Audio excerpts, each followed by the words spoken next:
let's go ahead and get this started.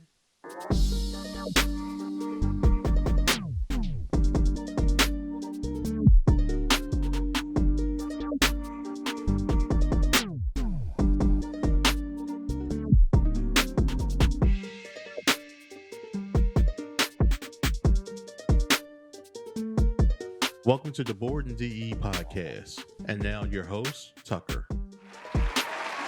What's going on, everybody?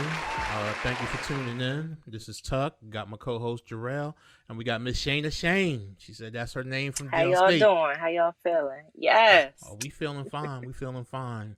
I'm gonna have to start first thing off. First things first. Are you from Delaware? I am. I was born and raised in Delaware. I'm from Claymont. Oh, okay. Claymont. Yeah, see, I'm from Newcastle, so, the only time we went to Claymont was to go to Tri-State Mall for the movies and stuff like that. When it was Chester versus Delaware, but that's going back too far and everything like that. Chester versus Delaware bumped up and happened several times in history. Okay, like it just kept. So it just wasn't my. It just wasn't my era. That was a few eras that was Chester versus Delaware. So how you feeling today, lady? I feel great. Okay. I finally got some rest, so that's rest a great is good. thing. And as Jarrell said, you gotta get plenty of rest and some water so you can get ready for the next fight. Hydrate. Facts. It's all about hydrating and everything. So what made you get into the travel world? The travel world. I have been traveling all of my life. I believe the first flight that I've ever been on was to Hawaii, and I was 6 years old. Me and my little brother actually went on the flight by ourselves, and we had the flight attendant, bring us over because my dad was in the military and he lives in California. So I'm kind of bi-coastal, which is why a lot of people don't even know I'm from Delaware because I'm always out and about. What made me actually start my own travel agency was another travel agent. Her name is Shell Lewis. She seen me on one of my trips and she said, would you like to get paid doing what you do? What you love to do, you do it anyway, so why not get paid for it? She introduced me to the business and then I proceeded from there. Okay, cool. That's what's up. And I know Shell, she real good peoples and stuff. Yeah, you made a good look hooking up with her and everything like that. Okay. And so how long you been doing the travel business? This year has been my 4th year. My 5th year will be coming up this April. Okay. Was it hard to build a travel agency, especially for a woman from Delaware? I wouldn't say it's hard to start it, but it's hard to be consistent. You have to formulate a whole game plan because you're competing with online, you're competing with other travel agents. So you really have to find your personal niche and what you have to offer your clients versus the next person. So you're not only dealing with other travel agents and brick and mortar, you're also dealing with people like Travelocity, Expedia, and things of that sort. Right. Which are my suppliers as well. A lot of people don't know that. When you actually go online and book through one of those booking engines, you're actually going through somebody's travel agent. You just don't know who you're going through. Oh, wow. Didn't know that. So that's pretty much how they all link up, them, Priceline, hotels, and stuff like that. They're pretty much everybody pulling from the same database, I guess. Right. Oh, okay. So I'm just curious, what was the dip like with COVID hit? Oh my gosh. Everything went on a standstill. Yeah. When I tell you, it's so hard to cancel. So say I booked a lot of my clients through Southwest Vacations.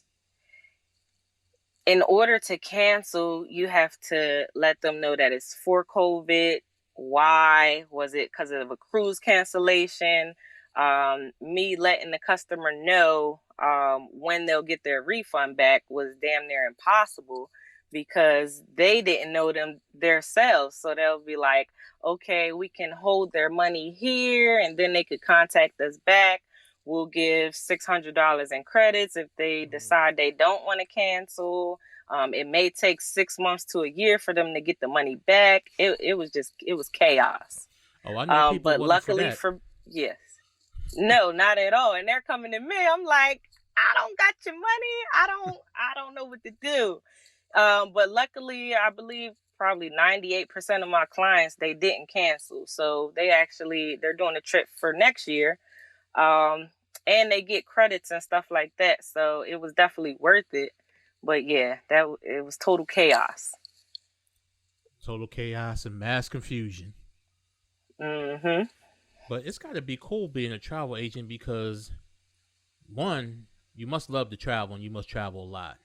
And two, you probably get the best deals. Like the best deals. Yes, we do. We do. We have a lot of things called. She put her sneaky voice on. She's like, yes, we do. Yo, because she had a Loretta Devine waiting that exhale moment when she said it. Like, yes, we do. I'm trying to tell you. And then, like, we have different things. Like for Disney, if we take certain educational classes, they'll pay for us to come and view a lot of their hotels, a lot of their cruise lines for free. They just want us to leave them a positive review or a review on how they can improve for our clients. So it's a win-win.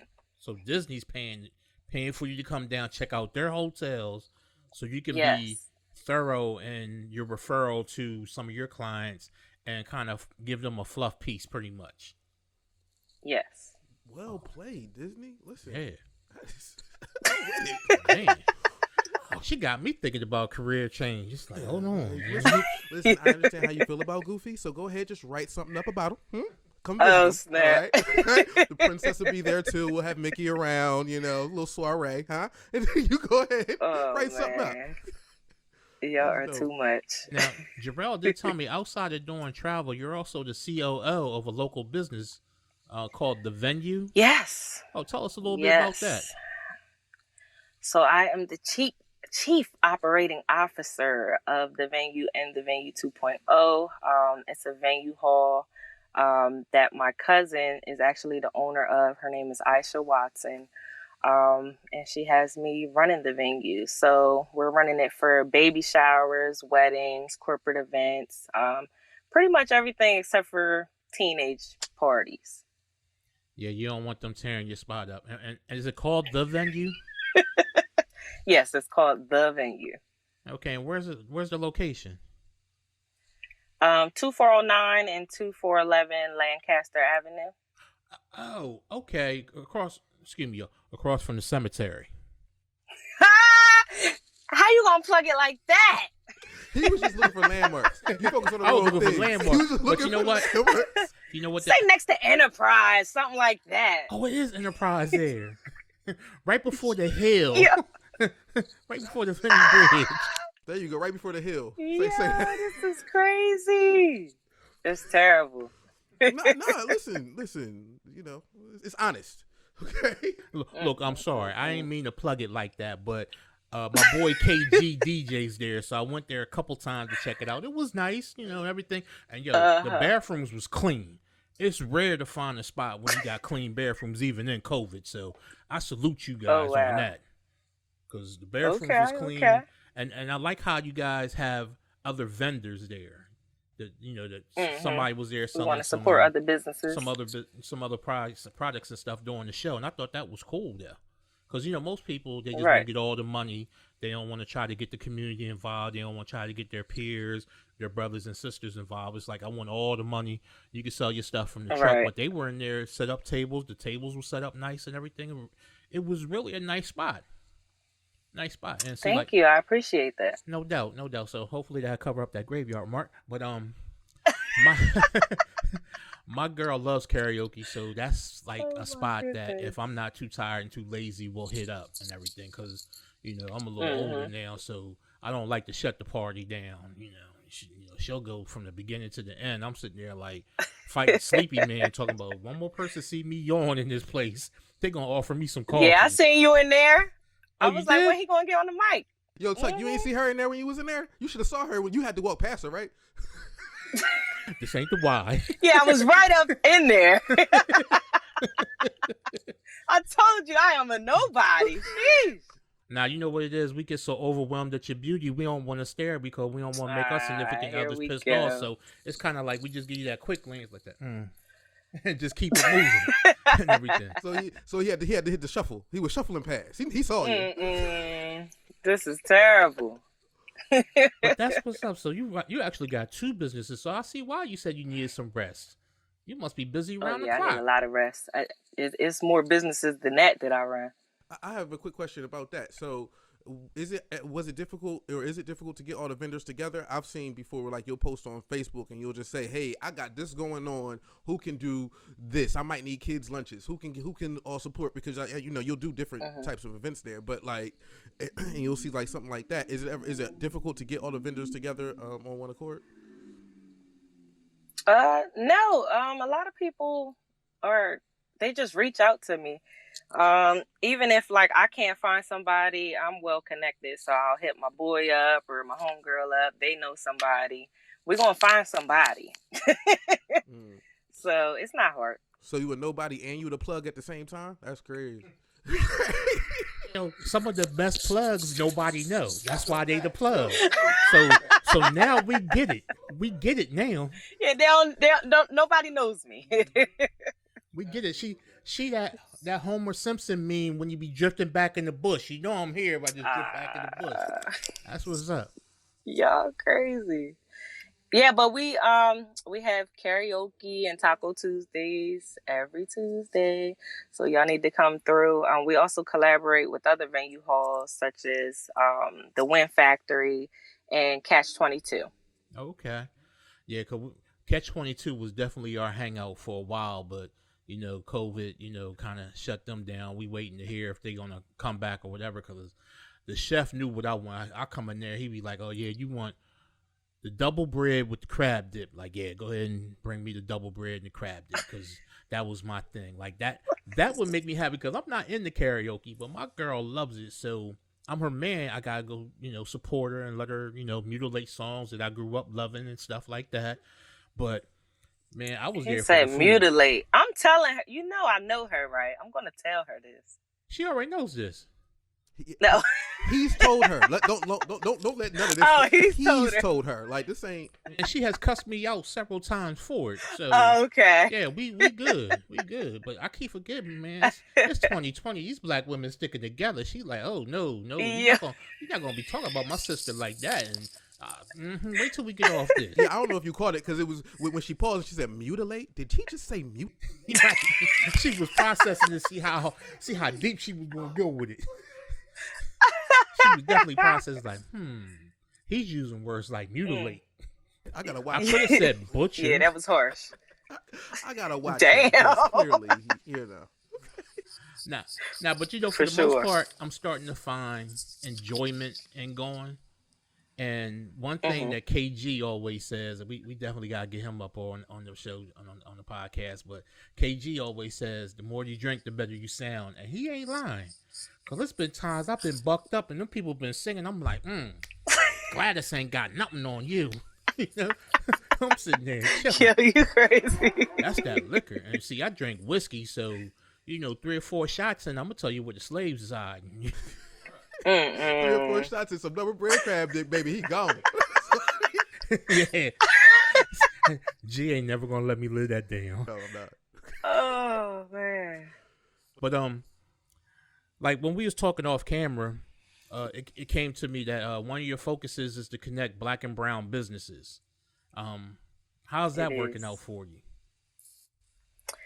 Okay, well, I have a whole calendar of events from this year to next year on how to connect Black and brown, specifically the children. I grew up basically at the Boys and Girls Club. They raised me for the most part. But there were certain programs that I haven't seen when I grew up. So I've always wanted to, when I was able to do so, to implement those programs that I wanted in the community. One of them being, we just did a few months ago something called Graffiti Takeover Week. And that's where we got the community involved in basically donating into a program. I flew out a graffiti artist, mural expert from California, flew him to Delaware to teach 14 Black and brown kids, pretty much from the inner city youth. They had a full week program of how to build generational wealth with their craft of art. So that was a very successful program. We're going to do it again next year. I want to get people to travel abroad, so hopefully we can get that going. But right now, that's one of the programs. Another program that we're doing is called the Melanin Youth Market. That was very successful. That's pretty much patronizing young Black and brown CEOs. So I have little vendor booths set out for them, and I ask everybody to come patronize them for the day. The last one we did, every single vendor sold out. If not, they near sold out.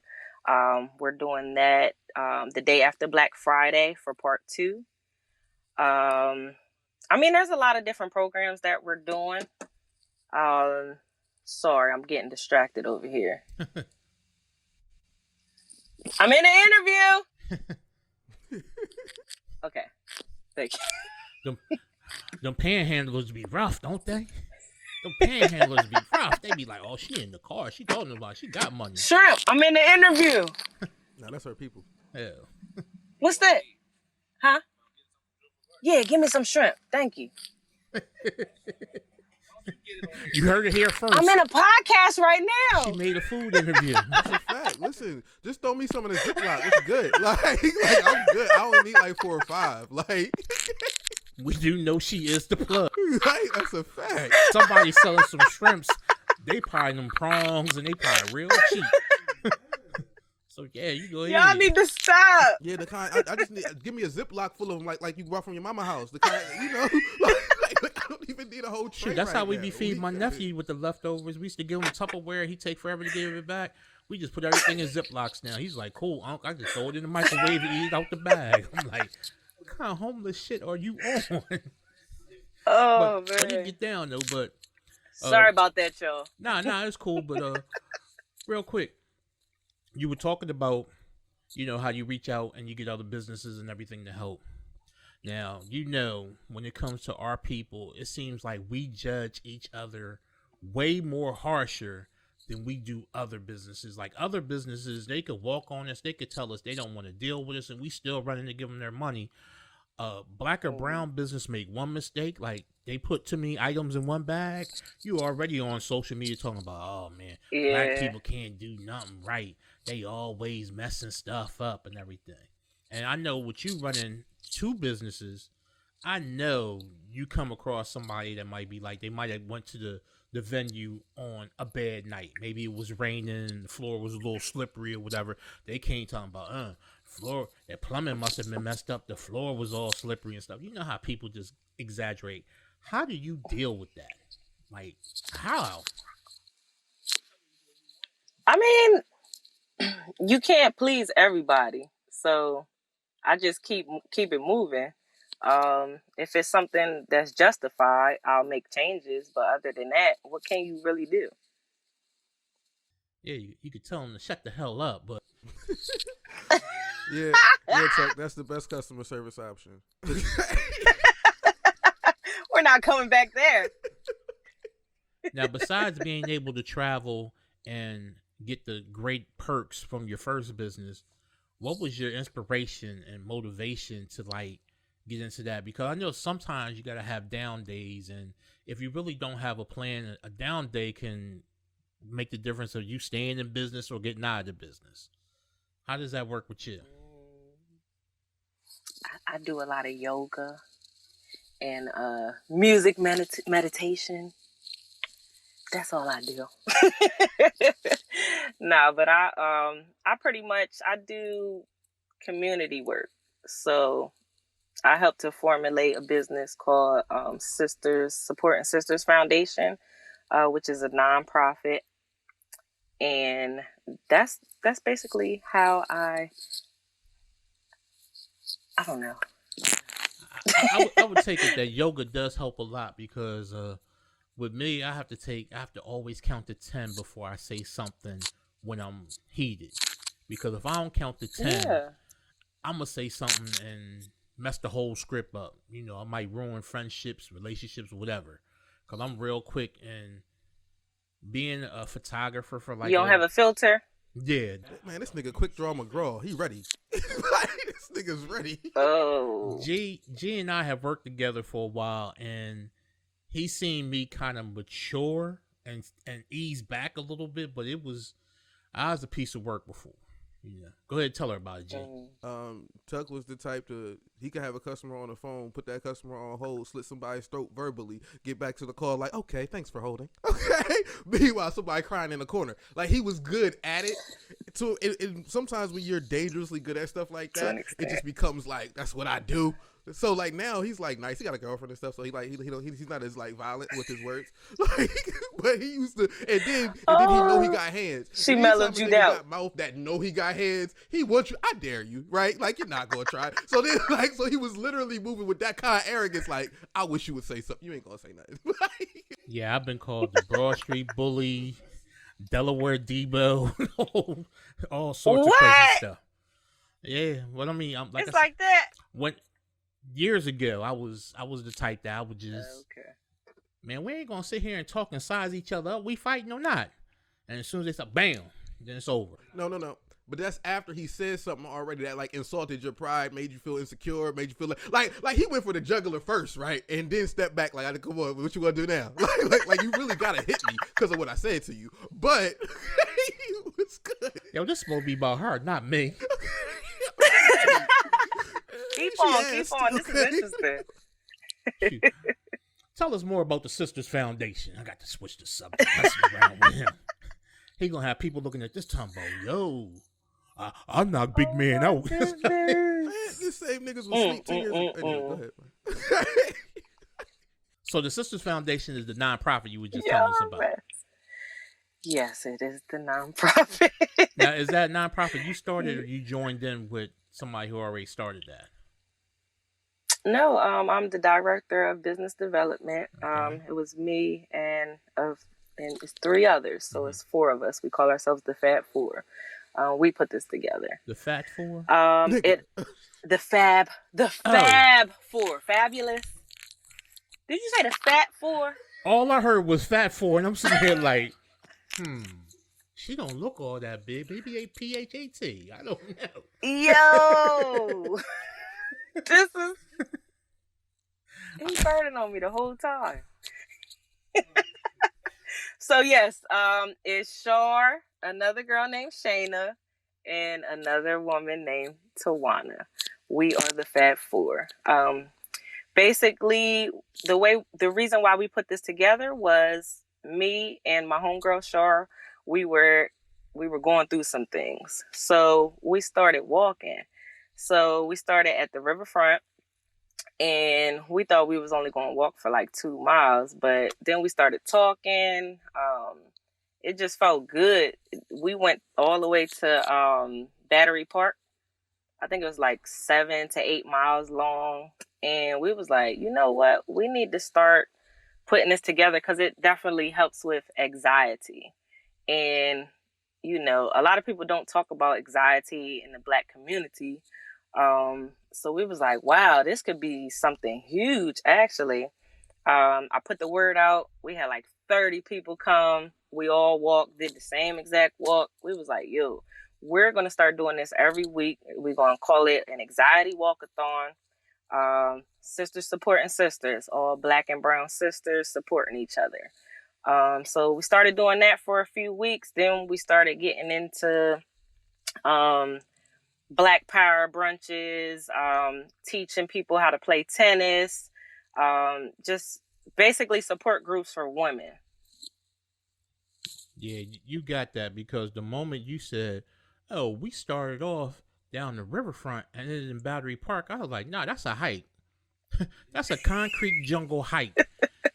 That That ain't no Yeah. walk. That's a concrete jungle hike. Y'all went through the concrete jungle and got it in. Yeah, because I was with you with the 2 miles. Then you said the riverfront, the Battery Park. I'm sitting there like, nah, that ain't no walk around the park. That's some Like the old Battery like Park. I'm calling Uber to ask them to come get me and stuff like that. Be like, look, man, I'm a little sweaty. You could throw some towels or something on the seat, but I need to get home. I ain't making this walk back. Yeah, y'all was doing that weekly or bi-weekly or something at one point, wasn't it? Every Saturday. Right now, I think we're probably going to have our last one next week because it's starting to get cold, and then we'll start back up when it's And we know how when the y'all weather sisters starts. don't like the cold. See, I can't stand the cold. Our heat got turned on today. I thought for real? I thought we was gonna make it till at least November, but no, the heat got turned on today.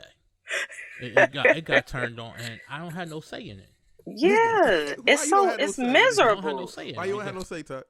I don't have no say because it's easier to keep warm than to deal with cold. And see, I'm a big dude, so the cold, I just hibernate like a bear. But no, man, she be having that hot like lava rock in that mug, and I just be like, yo, why am I sweating? Like, I just be changing t-shirts in the middle of the night and stuff. I gotta flip my. So how do you cool off? I got this little punk fan that just sits on my side that blows on me. Ooh, ooh. That's what it's like. It's like a little piece of paper, like. Yeah.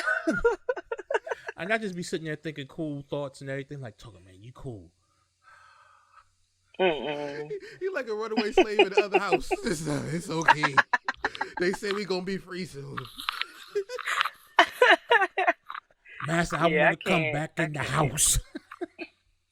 Oh, it be man. too cold. I'm ready to go back to Cali. It's too cold. See, and that's why people don't always know you, because you only stay for the summer months and then you fly off for the winter.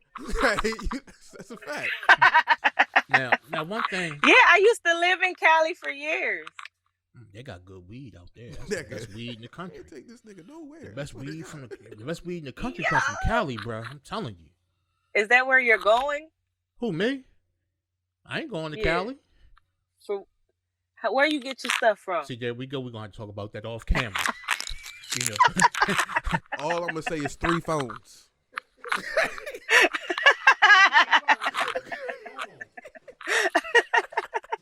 Oh, he ain't lying, because here go 2 of them. Boiling. I ain't balling. I'm about to set that photography camera off. I ain't shot a picture in a month of Sundays and everything. Okay. But you gotta tell us how to find more information that we can share about your sister foundation.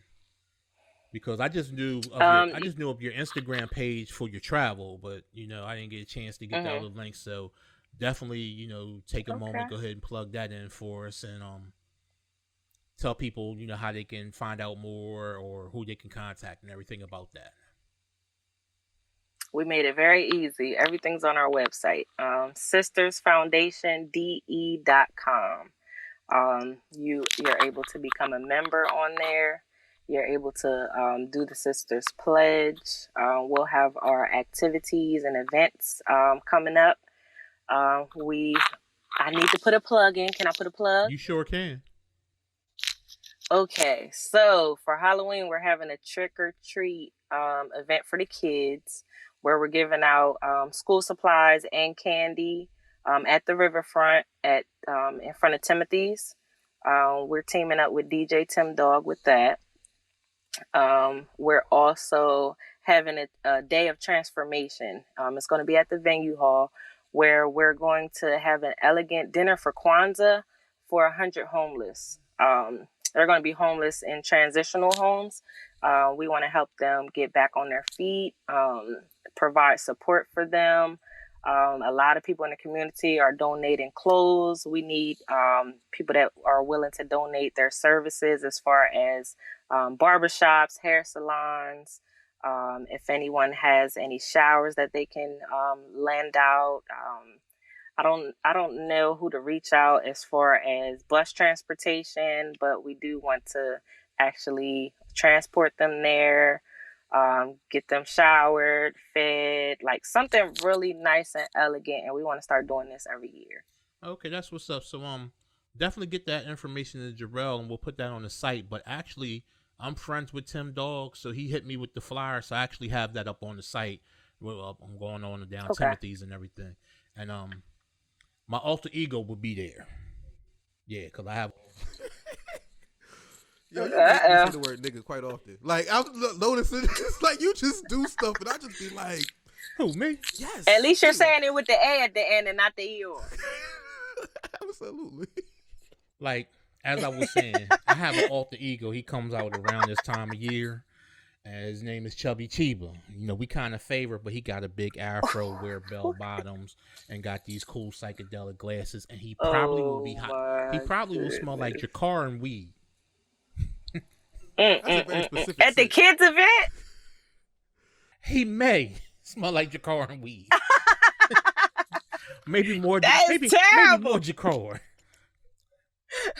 Them kids is there for candy. They ain't there for a smell of fine. they want the candy. They ain't there for contact either. Okay. This is horrible. Oh man, you know what? To take a phrase from G-Man, let me be great. Yeah, let you be great. But nah, definitely get that information about the Sister Foundation, and we'll definitely get that up on the site and share the links when we share this episode and everything like that. And I have to tell you, it's been great talking to you. I'm mad that I haven't seen you. I mean, I guess I see you. I know I'm nobody, man. You know, but I'm nobody. But you're the plug. The plug not supposed to be seen. Everybody can't know the plug. And the best thing about it is that you be hosting the, you be at the event and you could dip out and nobody know. They be like, Shana Shayne that. Y'all ain't checking for me at all. They be like, Shana Shayne that. They were like, she made a plate, she rolled out. They know her at her events. Okay, what we not going to do is act like, come on, man. So they know her at the event. We just don't know her, period. Yeah, it's just you walk by her at the Y and she's at the main counter. That you need to feel bad about. No, at the Boys and Girls at the Boys and audio Girls was Club. cutting out. I don't even know what y'all talking about. Listen. Why y'all be focused on the wrong things? Living in the past. We have moved on. I did want to say this, right? And I'm good for one of these moments about once every podcast at this point. But I was thinking about something that you had mentioned earlier. So when Tuck had asked you about the knowing, like, having the down days with the venue, and honestly even dealing with clientele that doesn't necessarily approach you the right way, and you talked about, hey, you just meditate and things like that. One of the things that caught to me is really what you kind of said underlyingly is that you know your purpose.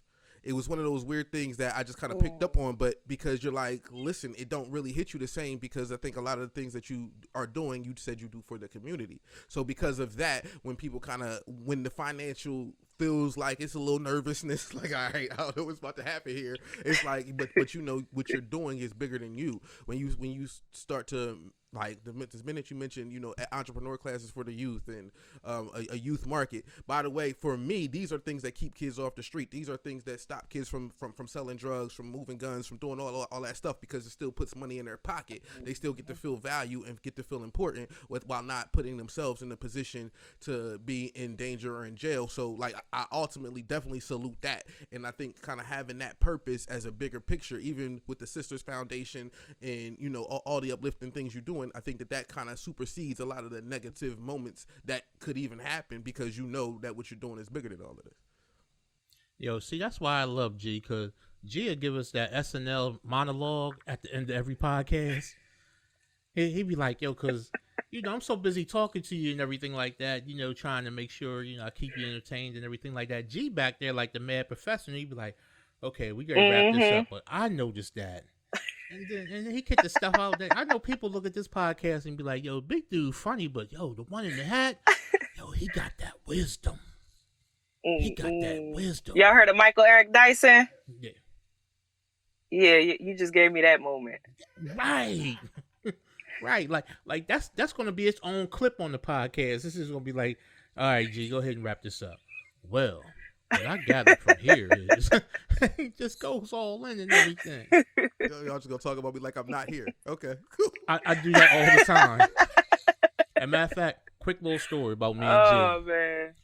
When me and G first met, I immediately took to him like he was a little brother, and I treated him like he was a little brother. Mind you, we're in a corporate environment, and I would come by and just be like, "Hey, what's going on, G?" Just like sunning him. He's like, no. He would give me a noogie. You I would be smushed in a him? professional environment. I'm talking about with a button down blazer. I got like a slack on. I'm professionaled out right now. Here come this nigga. Hey, like, all right, cool. All right, we're gonna just do this in front of directors and VP. You right? All right, bro. And then move on. Like, okay, all right, Tuck. Thanks, bro. I don't think I was that bad. Okay, I'm telling you, you were. Nah, you was a big brother at a professional environment where you could be you, and yeah, you were. I mean, it was. I did skate the line, kind of, corporate wise and stuff like that. I wasn't HR's favorite person. Favorite, nigga, they hate you. Oh, you try to do what you want? Yo, like I said, this is about her, not about me. I'm gonna just say this: I had to watch how often I talk to him in public. Catch me up too. Like, hey. Now that's bad. Oh, you with him? Hey. Yeah, cause I ain't had no filter, and I really didn't have no filter at work, so it'd be nothing for me to be like walking by. It'd be a director with an earshot, and I'd be like, "You's a dumb motherfucker," and the director would be like, "Oh, that's Tucker, don't worry." Oh, Shayna, I can tell you, you know that girlfriend you got that's mouth is mad reckless, but she funny as hell.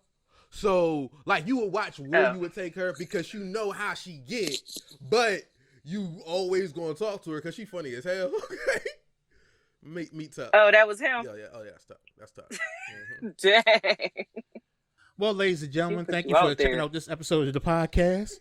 And if you haven't already, be sure to check out the site at www.BOREDinDE.com. And social media is everything is BOREDinDE.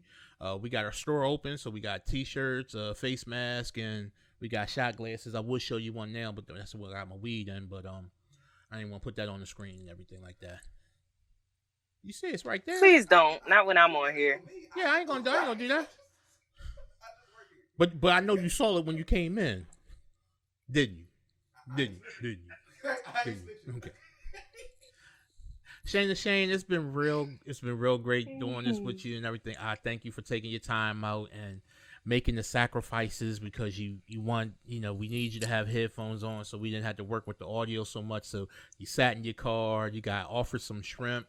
The white guy kept walking back and forth and everything. This is going to make great footage and everything. I appreciate y'all for allowing me to be on your platform. Oh, no problem. And one last time, just go ahead and drop all your social media links and everything like that, because I do have the Instagram, but I don't know if you do Twitter, and I don't know if you're on Facebook or anything like that. And if we're friends on Facebook, I'm sorry. I just be hitting the OK button half the time and don't. I know you don't. Nobody's checking for me. Wow. We're gonna start checking for you now. Look, listen. My Facebook is. Go ahead. No, I was gonna say next time the white dude walk past, ask him if Black Lives Matter. But go ahead. I'm sorry. Stop! Everything is the Travelmorena, okay?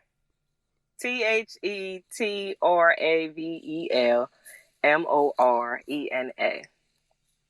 We got that. That's what's up. We got that. So, ladies and gentlemen, we're going to wrap this episode up again. My name's Tuck. That guy in the back is Jarrell. And the beautiful Shana Shayne. I just be wanting to say Dana Dane. Wow. Why? Because it just rhymes. That's the age difference. That's why I ain't know her in the club. She don't know who Dana Dane is, my G. I promise you, no clue. People say Shana Shayne. That's how you say my name. Like Diamond Cuts.